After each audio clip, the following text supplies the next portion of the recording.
time jury courtroom, whatnot, and then he goes into time prison. He's released from that. He travels with Mara to Earth. They hook up. They arrive on Earth. Heath looks around, sees some weird aliens. He gets saved by the New Fear agents. They take him to their moon base, and then Heath sees that his ex-wife Charlotte is still alive, and that is surprising. And we learn about the fate of humanity and their struggles for what they are going to do in the future. Whew! So yeah, that is what went down in this volume. So much stuff, all very compelling, I thought, and I thought this book was really fun.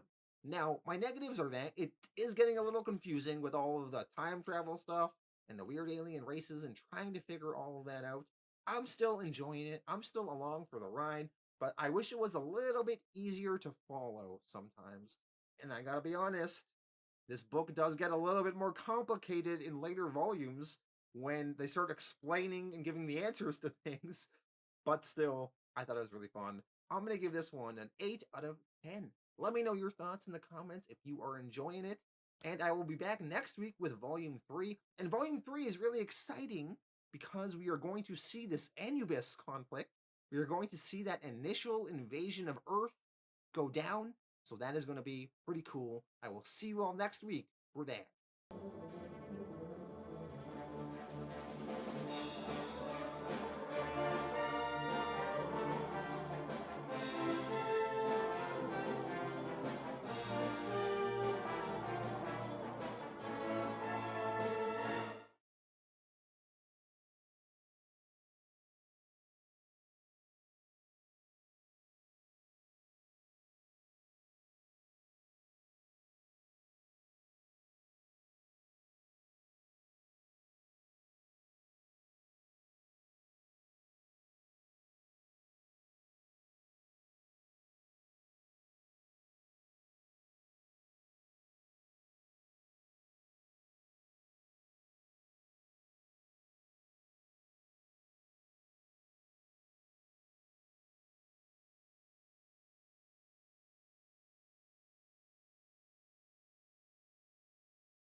Greetings and salutations,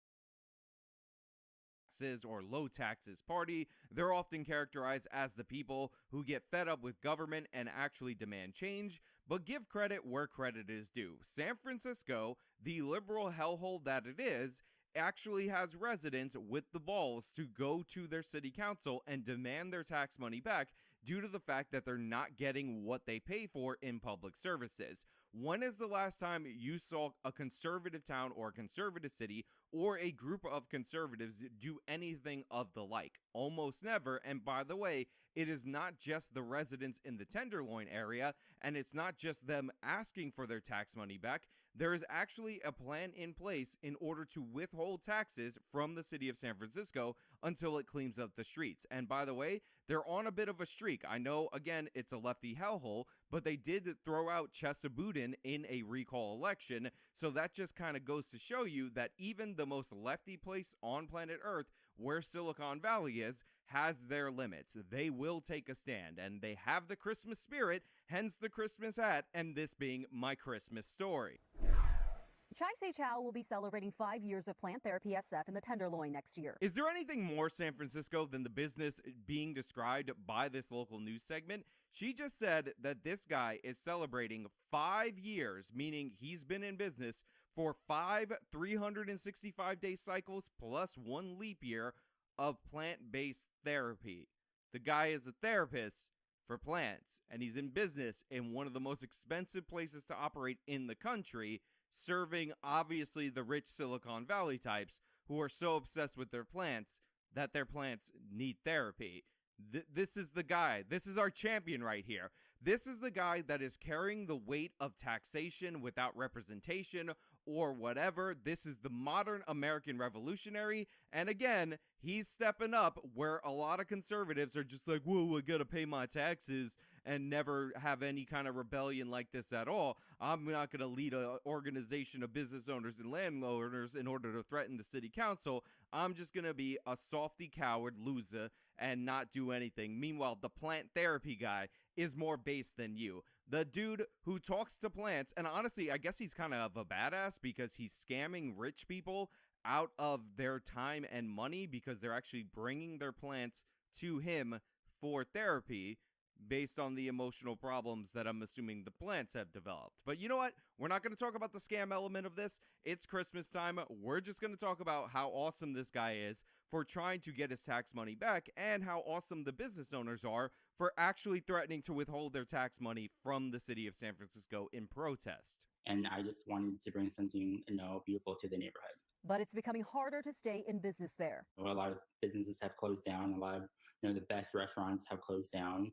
So it's very sad to see. And more than just shuttered shops, the Tenderloin Business Coalition, a group of mostly business owners and property owners, says the root of the problem is the open-air drug dealing happening because of ineffective policing. The group calling the city out, saying it's abandoned its commitment to provide safety, and in bold, the group wants a refund of all sales and property taxes paid this year. Respect. Again, I love the demands. I know people are going to say it's symbolic, but in politics, whenever you're dealing with power, symbols actually do matter. They actually do have an impact. Now, I do want to go over some things about San Francisco. We've talked ad nauseum about the shoplifting epidemic, the organized retail theft, the fact that they did a bust of $8 million in merchandise being stolen from mostly CVS and Walgreens and all these pharmacies that are shutting down. But I do want to talk about some of the images that we saw on screen, as well as something else that San Francisco is known for. So, San Francisco, by the way, if you guys are unaware, is the car breaking capital of the country right now at this moment. Again, a place where Silicon Valley is, one of the wealthiest places in the United States of America, if not the wealthiest neighborhoods if you're just focusing on Silicon Valley.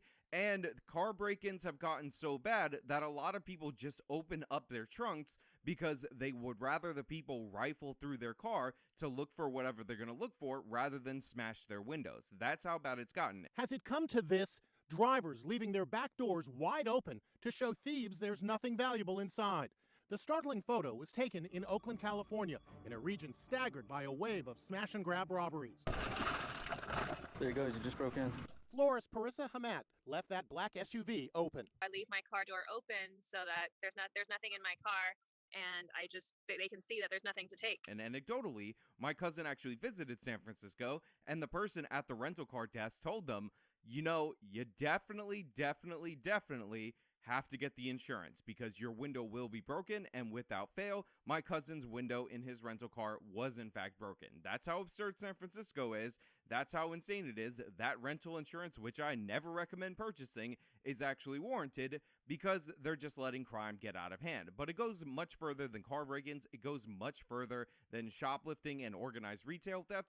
Just look at the images of the needles all on the streets. This is due in large part to the fact that San Francisco gives out needles so that drug users don't get HIV or other communicable diseases by sharing needles. However, this is not really a needle exchange program. I believe that they somehow give out 3 times as many needles as they get back, and that's because there is no incentive for them to give back the needles. Now, by the way, we are in a tight spot in this country. You just need to look at the fentanyl overdoses and all these other problems related to drugs in this nation that can be dated back to the opioid epidemic and all of those issues. So I understand even trying to institute a policy like this, as this has been done, and successfully so, in places like Portugal. However, there's a dramatic difference between what's going on in Portugal and what's going on in San Francisco. In San Francisco, they just give out needles, something like 300,000 a month, and they're only getting back around 100,000 needles in this so-called exchange program.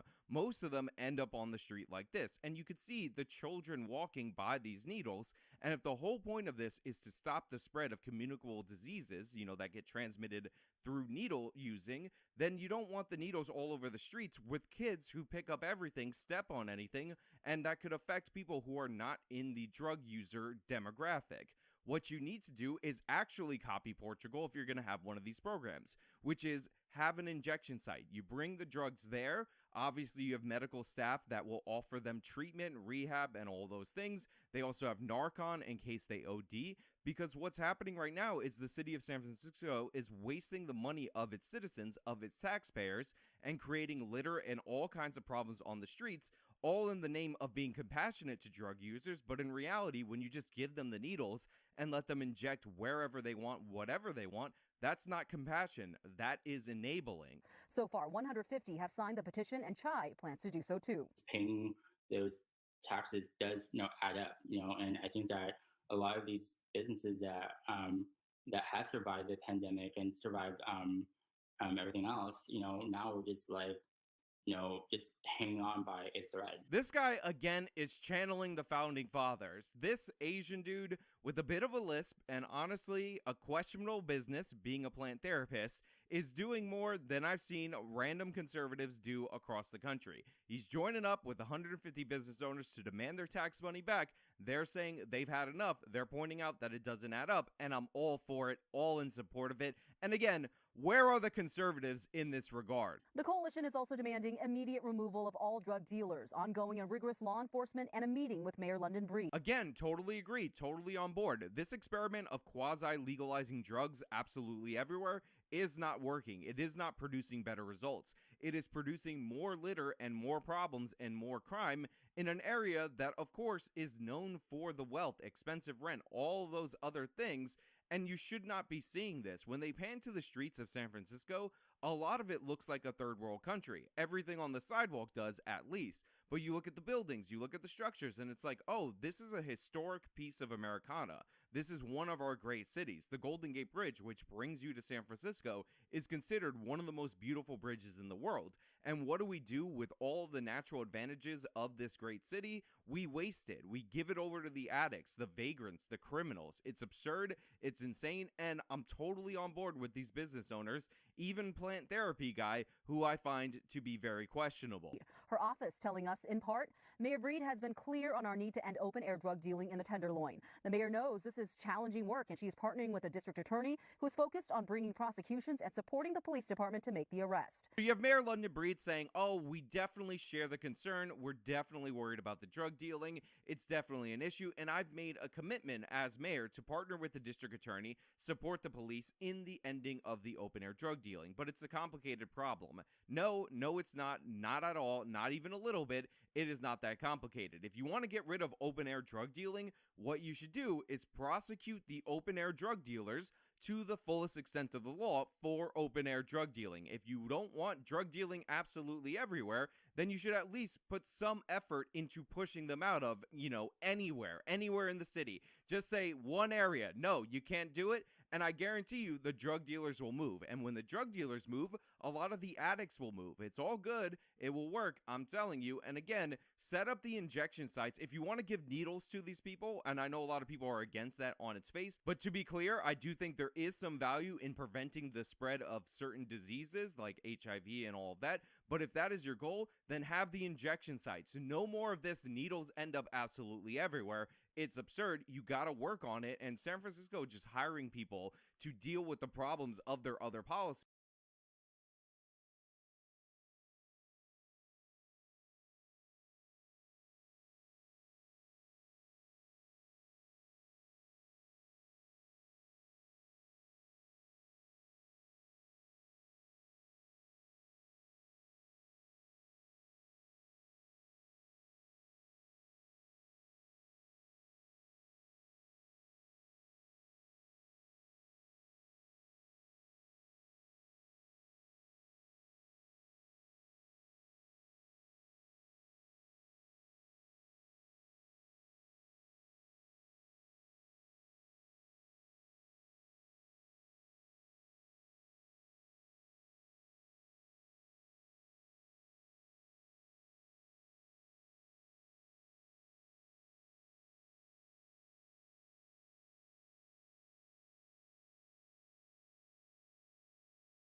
like pick up the needles, pick up the poop, pick up all these other issues that we've heard so much about, is not a solution. Get them contained in centralized locations where you can get these people the help that they need if they're addicts, if you actually care about them, and stop giving out the needles. Cut it out, seriously. Supervisor Dean Preston has another concern, saying, "I share the frustration of Tenderloin residents and small businesses who often feel ignored by the city." He goes on to say, with the recent closure of the Tenderloin Center, "I worry that we will see even more devastation on our streets now that the 400 plus folks who visited the center have nowhere to go." So that Dean guy, the San Francisco supervisor, a totally worthless position that could be gotten rid of. But again, Democratic politics is machine politics. It's all about creating jobs for people in order to maintain your power, is clearly and obviously not concerned about the business owners of San Francisco. When you say, I share their concerns, I'm totally worried about it, but you have no skin in the game, like this supervisor doesn't, obviously. But look about the addicts that are going to be over there that closed down the center. Let's think about them. Aren't they suffering? Let's do more programs for them. This is a guy calling to extract more money out of the business owners, not less, and he's absolutely not going to solve anything because these people are ideologically opposed to protecting property rights. Even though that is the basis of a modern successful civilization, they would rather protect the right of the addicts to destroy an area than protect the people who actually produce the tax money that allow dopes like this to even have a job in the first place. In August, the Castro Merchants Association threatened to withhold taxes unless the city did something about similar problems. The association says it met with the city and different departments many times since to get updates on what it's doing to address those concerns. Yeah, that's right. This is not the only neighborhood that is embracing the strategy. The Castro neighborhood actually also is threatening to withhold tax money from the city of San Francisco if they don't get what they want to get done, which I gotta appreciate. They're going one step further than asking for a refund. They're actually deciding whether or not they're going to refuse to pay. And again, tell me what conservative organization is advocating for this. You know these are all lefties. They're in San Francisco. They have remained in San Francisco despite the fact that the city has gone on decline. Obviously, they voted out Boudin, so they're not that crazy in terms of leftism, but they stepped up, they stood up, and they're threatening to withhold tax money from the city, something that no resident of a conservative state, no conservative organization would actually do. I mean, a lot of them want to change tax policy, reduce tax rates, and all that, and I'm obviously on board for that. But the idea that you're going to unite as a block and basically say, prosecute all of us because we cannot stand for this is absolutely amazing. It is the dose of hope that I needed in this holiday season, and it's coming out of San Francisco of all places. The birthplace of Drag Queen Story Hour has some of the most badass actually stand up for what they believe in, actually fight back against the system residents, and I'm absolutely on board with it. Now, I'm sure people are going to criticize them, organizations that get funded through the government and these nonprofits, NGOs that are all tied in with the government are going to say, wow, what a bunch of meanies. Capitalism is ruining everything. But in reality, we have all at least been led to believe, even though I always disputed this because I'm way smarter, 10,000 IQ, than the average bear, that when you pay higher taxes, you're supposed to see that reflected at least somewhat in public services. For instance, in New York City, we have one of the best, most data-driven police forces on planet Earth, the NYPD. However, when they start pulling back the NYPD, or in San Francisco, the San Francisco PD, when everything seems to be falling apart, you realize that this is just not the case, and you're just paying through the nose for worse and worse services. And to give you an idea of where San Francisco is at in terms of their headspace, one of the things that they want to do is stop releasing mugshots to the public of the criminals because they're worried that if you see who's actually committing the crimes, you will become more of a racist, a racialist, a racializer, because we all know, based on every crime statistic ever, who is disproportionately committing most of the crime. So that's what they're focused on. I'm hoping this shock treatment from the business owners in these two neighborhoods, hopefully it expands out to more, will actually do something to change the results, because if we can start to see some strain, some little bit of conservative governance in the city of San Francisco, that gives us hope everywhere. I've been talking for a long time about how crime is an issue that gets at the heart, it gets us in the gut, and it allows all of us, or it at least can move all of us if it gets bad enough. San Francisco, it is bad enough. The litter is bad enough. These people may be the super ultra compassionate, liberal, like kind of person that you don't want to be around, that you don't want to get stuck in a conversation with, but they do have their limits, and their kids stepping on needles and all these other problems are seemingly at the point where they can't stand for it. The business owners not being allowed to function as the city's giving over to the vagrants seems to be like finally at the level where they might want to fight back. They've already gotten rid of Boudin. Hopefully they get rid of London Breed. Hopefully they institute somebody who's a little bit better than both of them. I know it's hard to be worse than Boudin, but London Breed is still there. You need to get rid of her, and we see some change. Now, I know, again, it's just a hopeful story, but it's Christmas. I'm allowed to hope on Christmas, so I just will leave it off to you guys so you guys can respond to the comments and tell me what you think of this update. Are the San Francisco business owners more based than anywhere across the country, or is this just a blip in the radar? Do you think withholding tax dollars will actually produce change, or will all of a sudden they be able to figure out how to prosecute people once it's their money on the line? Again, let me know all your thoughts in the comments below. If you like the video, show them by leaving a like, subscribe for more content, follow me on all my social media, support me via the support links in the description box of this video. This has been me talking about some hope out of San Francisco of all places, and it's Christmas Day. Till next time.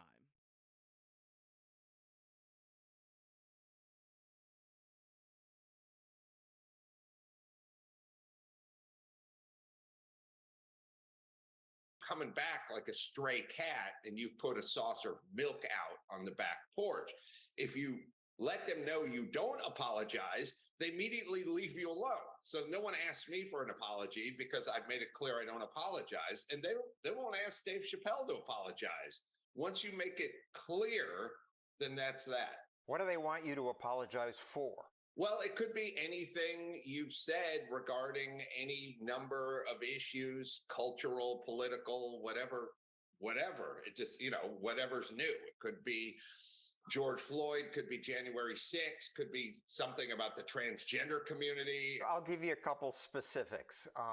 You said you think men are funnier than women. Well, that's a very good point.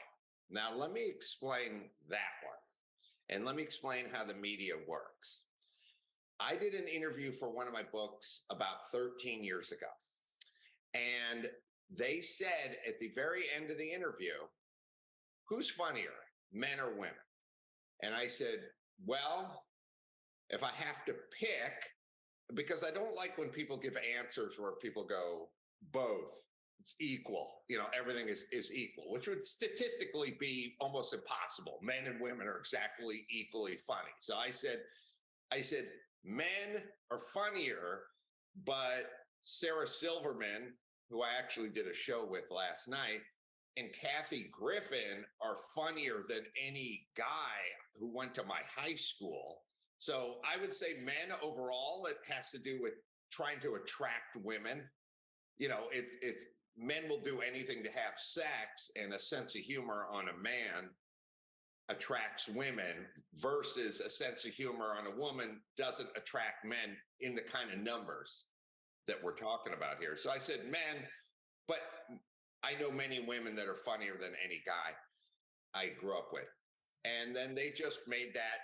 It went to men are funnier than women, and then it morphed into women aren't funny. That's what the headline was. Adam Carolla says women aren't funny. And now that's just, that's how it is. There's good people on both sides. That's basically how that turned out for me. You said if AOC were fat and in her 60s, no one would listen to her. That's true. That's 100% true.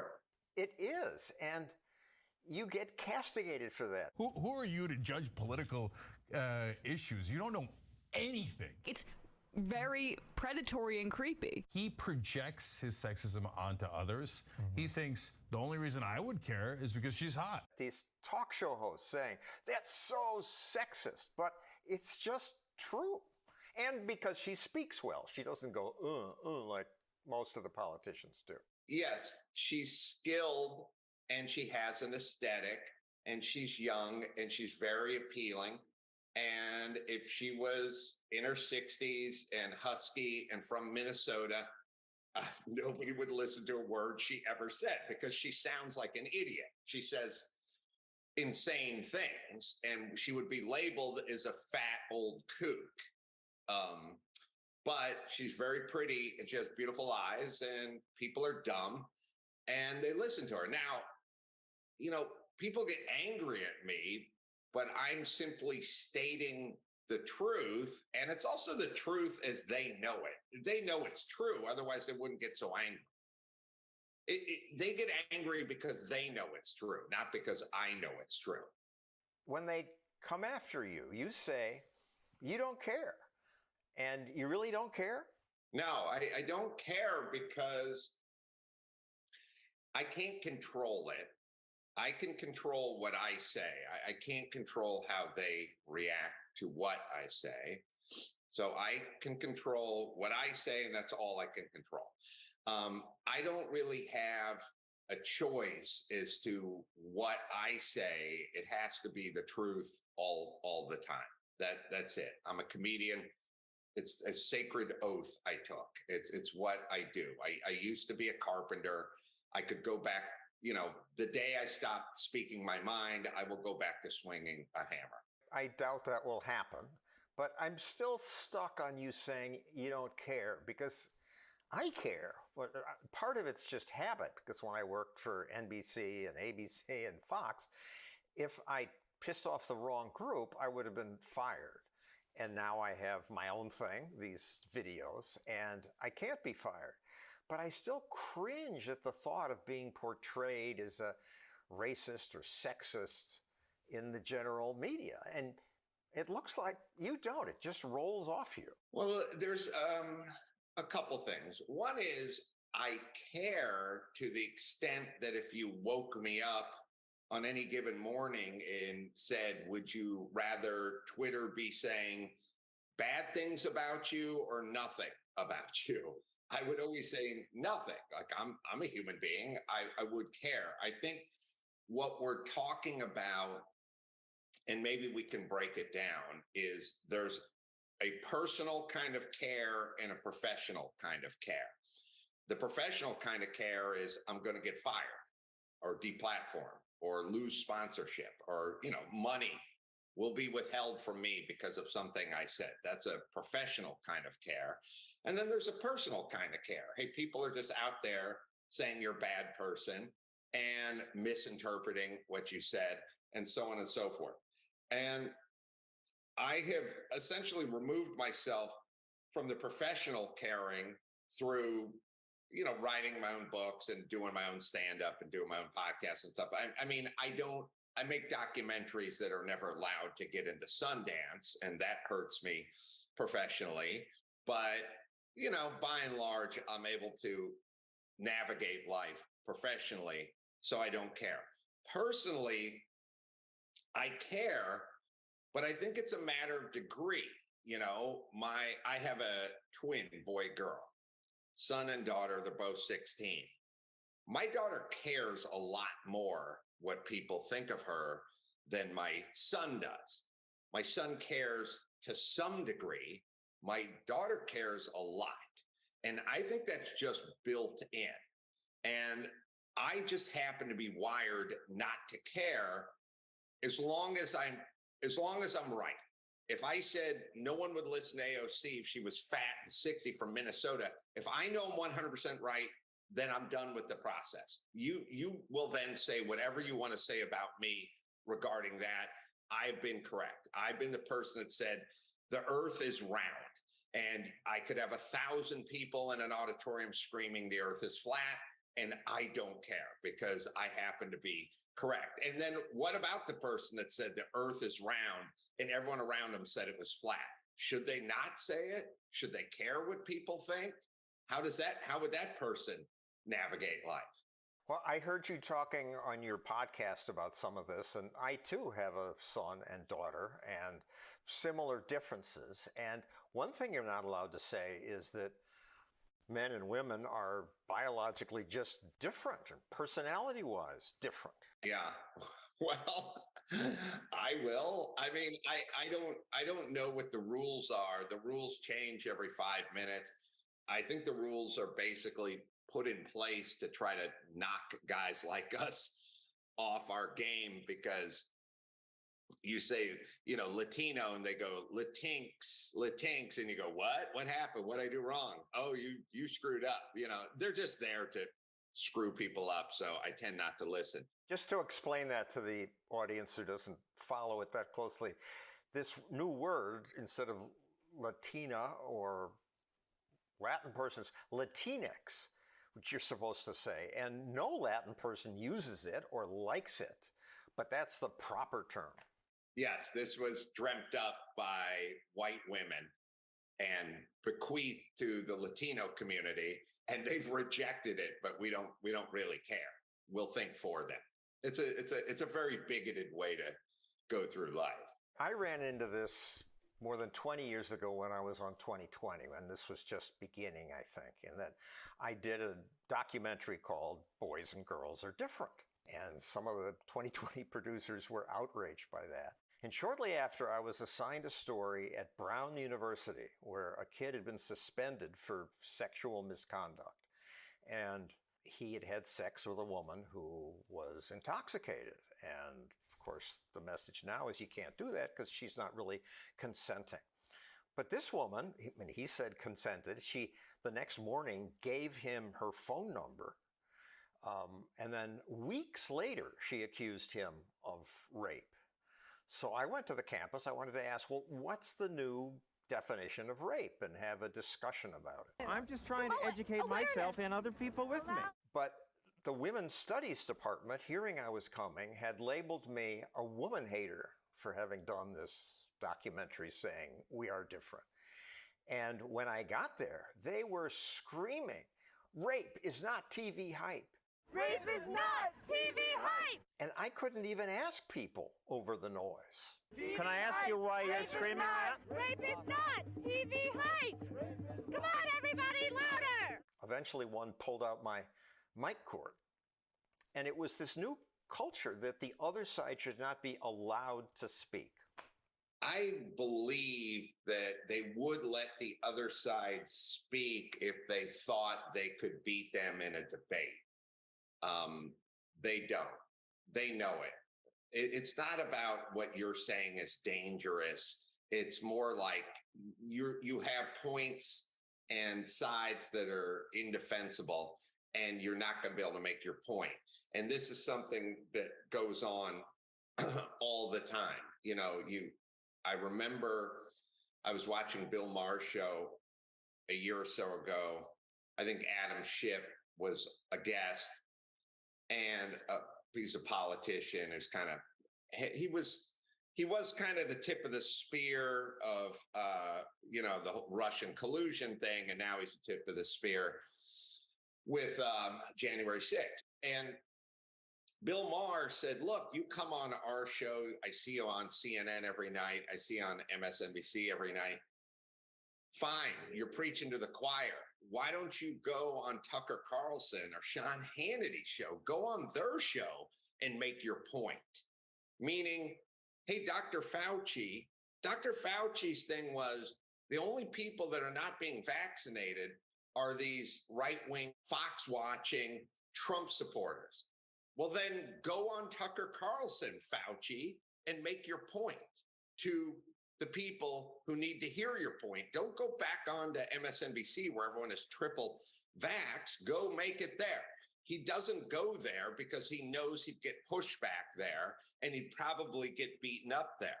But Bill Maher said to Adam Schiff, I wish you would go on Hannity.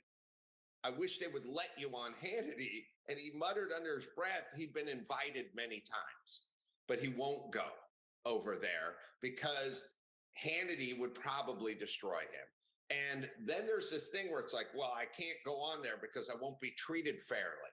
What do you mean treated fairly? How could you treat me in this interview? You know what I mean? You could say whatever you wanted, John, but I would have the right to give you my point, defend my position. You know, you could have been outraged over my AOC declaration. And I would have went, all right, sorry you're outraged, but I stand by what I was saying. And I think if you're intellectually honest, or I gave you 2 beers, you would agree with me. It is a new thing in the media not to talk to the other side. All my career, we would have confrontations and we'd learn from that. And this was even true, I found at Fox. I wanted to talk about legalizing drugs, and I'd go on Hannity once, and then he didn't want to do it again. Everybody wants people who they can just totally mock, or people who agree with them. Well, I agree with you as somebody who's, debated a few people. When you're going to a bar, you want to sit next to a guy who's a Steelers fan. If you're a Steelers fan, it's a better, more enjoyable afternoon. That's why they have Steelers bars and Patriots bars. They don't have Steeler Patriots bars where it's 50-50. You go in there, you put your jersey on, everyone cheers, and you're welcome. And I get it. That's a human wiring. Who I would want to go out to dinner with people I agree with more so than I would want to go out to dinner. But occasionally, and it's part of your job, you have to invite somebody over from the Patriots bar to sit next to you and watch the game, and you can have a robust debate on who's the better team. Well, I wish we could have more of that. Let's shift gears a little bit, talk about regulation. You worked in construction, as you mentioned. I was a carpenter a long time before I was a comedian. The first part of my life I spent in construction, and I did it every day for well over a decade. Don't whack that and put the nut on it first, you idiot. You're going to screw up the threads. And that woke you up about government and government keeping us safe? Yes, to a certain degree. I mean, pulling the permit process in Los Angeles is, as you could imagine, insane. It's almost stifling, I guess. I went out to dinner with Suzanne Summers and her husband, Alan, a couple of weeks ago, and they lived in Malibu their whole life. And they love Malibu. And as a matter of fact, I met them in Malibu because they returned to Malibu, but they live in Palm Springs now. And I said, why'd you leave Malibu? And they said, well, during the big fire a few years ago, our house burned to the ground. And I said, okay, so why not rebuild and stay in Malibu? And they said, oh, the Coastal Commission, the permitting process, we're too old. It takes years just in permitting. And then they have to put it to a community vote, and it's stifling. And I don't think people understand that and how it affects the community. We have a housing crisis. There's not enough homes. Homes are too expensive, right? Because we don't let people build complexes and units. It's so stifling. It's bizarre to me that California is the most regulated state. California is supposed to be the let your freak flag fly state, like come here and do anything. All I say to everyone, if you live in Santa Monica in a rent-controlled apartment, fine, love the government, but buy a home and attempt to add a master bedroom to it and pull a permit in Santa Monica, and then tell me what you think of the government. But listen to this little thought experiment. Carroll Shelby, the great car racer, the man who invented the Shelby Cobra, he is from Texas. He's a Texas guy. He came to Venice Beach, California in 1964 so he could build cars. Could you imagine going from Texas to California, to Venice Beach, California, to start a business where you manufactured something today?